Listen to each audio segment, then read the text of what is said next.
Hello! Today is a special day kasi magko-concert ako ngayon. Hindi, joke na. Kasi 11 years ago, the same day, nawala si Papa. And today marks his 11th year death anniversary. And gusto kong i-share yung kwentong naisulat ko, yung mga times, yung mga last moments na kasama namin si Papa. So, eto siya. Yan. So, ito yung times na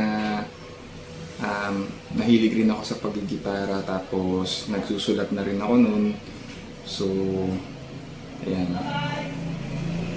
Yan, makikita nyo dito yung date. Kita nyo ba?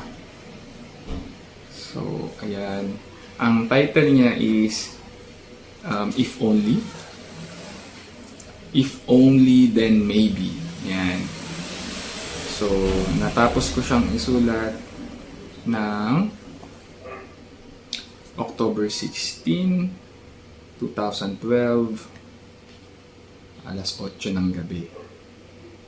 So, ayan.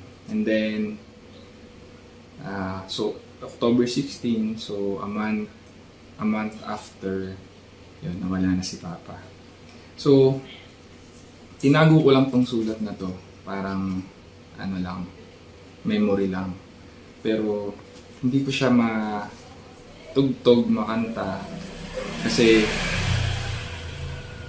hindi ko pa siya kayang tugtugin ng maayos. Actually,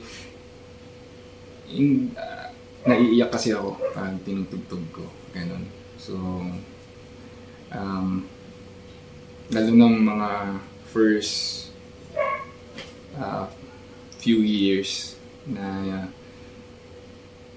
nagigrieve pa ako. So, ayun, parang pag sinusubukan ko siyang tugtugin, mas malakas pa yung iyak ko kaysa sa hindi naman, parang nauuna yung iyak ko. So, ayun. And ngayon, I think nag-heal na yung sugat. So, ito, subukan natin. Sana hindi ako maiyak pagtugtog. And bear with me kasi wala na akong practice sa pag-gitara. Pero gusto ko lang i-share. Ayan. Yung naisulat ko na kanta para kay Papa. So, sana magustuhan nyo. Sige. If only, then maybe.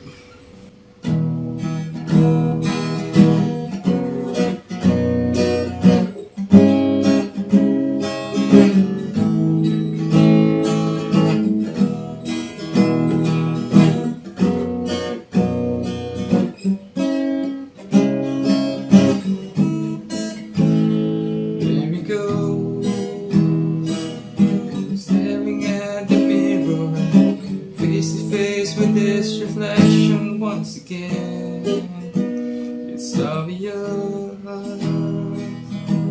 Just look a little deeper now. The sad load is weighing me down, down, down. If only you could see what is going through, then maybe you would understand. You could feel what it's feeling too, and maybe you let it cry.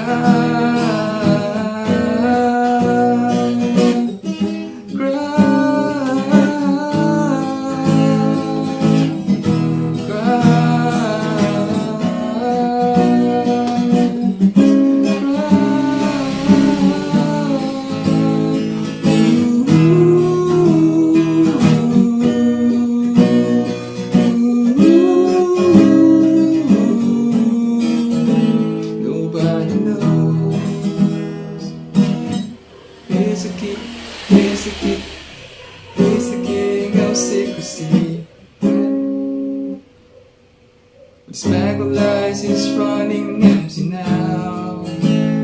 Barely breathing, really slowly caving in. There's that. These hard times are pulling me down, down, down. If only you could see what it's going through, then maybe you would understand. If only you could feel what it's feeling too, then maybe you let it cry.